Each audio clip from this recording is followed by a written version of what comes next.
Hi friends, நம்முடைய லைஃப்ல 2 வழிகள் இருக்கு.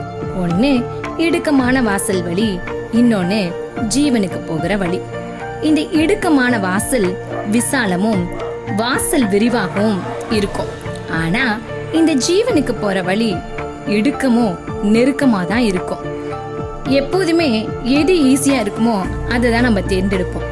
கேட்டுக்கு போகிற வழி எதுவென்றால் கசப்பு, மன்னிக்காத குணம், வைராக்கியம், பழிவாங்கும் எண்ணம், காமவிகாரம், அசுத்தம், இப்படிப்பட்ட குணங்கள் உடையவர்கள் தான் அந்த விசாலமான வழியில சுலபமா பயணிக்க முடியும். ஆனா இப்ப அவர்களுக்கு அது சந்தோஷமா தான் இருக்கும். அதனுடைய முடிவு அழிவு. ஜீவனுக்கு போகிற வழி நெருக்கமா தான் இருக்கும்.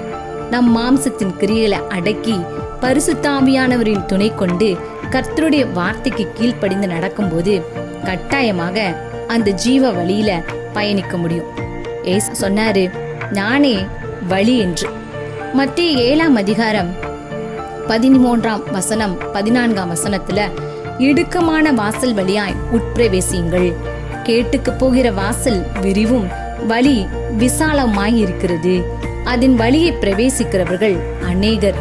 ஜீவனுக்கு போகிற வாசல் இடுக்கமும் வழி நெருக்கமாய் இருக்கிறது, அதை கண்டுபிடிக்கிறவர்கள் சிலர் என்று. ஜீவனுக்கு போகிற வழியே கண்டுபிடிக்கிறவர்கள் சிலர் என்றால் பரலோக ராஜ்யத்துக்கு எத்தனை பேர் போவார்கள் என்று நாம் யோசித்து பார்க்க வேணும். நமக்கு முன்னாடி 2 வழி இருக்கு. நீங்க தெரிந்து கொள்ள போவது எது? நீங்களே முடிவு பண்ணுங்க.